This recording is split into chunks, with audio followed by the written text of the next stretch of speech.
Mad Henry was a hermit who lived alone in a decrepit mansion at the edge of town. Rumors were rife about the wild-eyed man.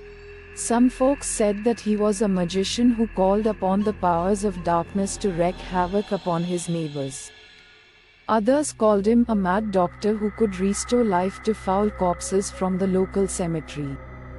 No respectable citizen in town had anything to do with Mad Henry. Then one year a new family moved to town with a lovely daughter, Rachel, who caught Mad Henry's eye.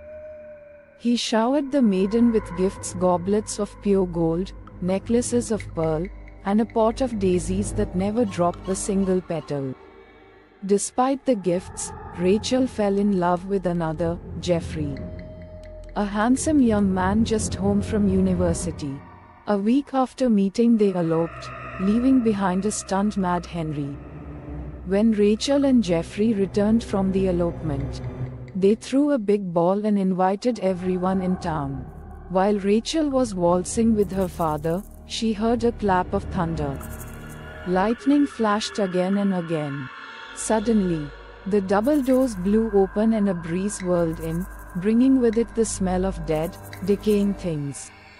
Mad Henry loomed in the doorway, pupils gleaming red with anger. He was followed by the grotesque figures of the dead, who came marching two by two into the room. Their eye sockets glowed with blue fire as they surrounded the room. Two of the corpses captured Geoffrey and threw him down at the feet of their lord. Red eyes gleaming, Mad Henry drew a silver-bladed knife and casually cut the bridegroom's throat from ear to ear. Rachel screamed and ran forward, pushing through the foul, stinking corpses of the dead, and flung herself upon her dying husband. "Kill us both," she cried desperately. But Mad Henry plucked the lass out of the pool of blood surrounding her dead husband and carried her out into the thundering night. Behind him, the army of the dead turned from the grisly scene and followed their master. The sounds of thunder and lightning faded away as the alchemist and his dead companions disappeared into the dark night. Geoffrey's father and Rachel's father gathered a small mob and followed the evil hermit, intent upon saving Rachel.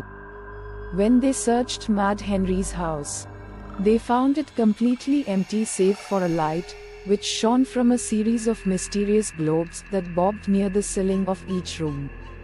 Mad Henry had vanished. Search parties scoured the countryside for days, but turned up nothing.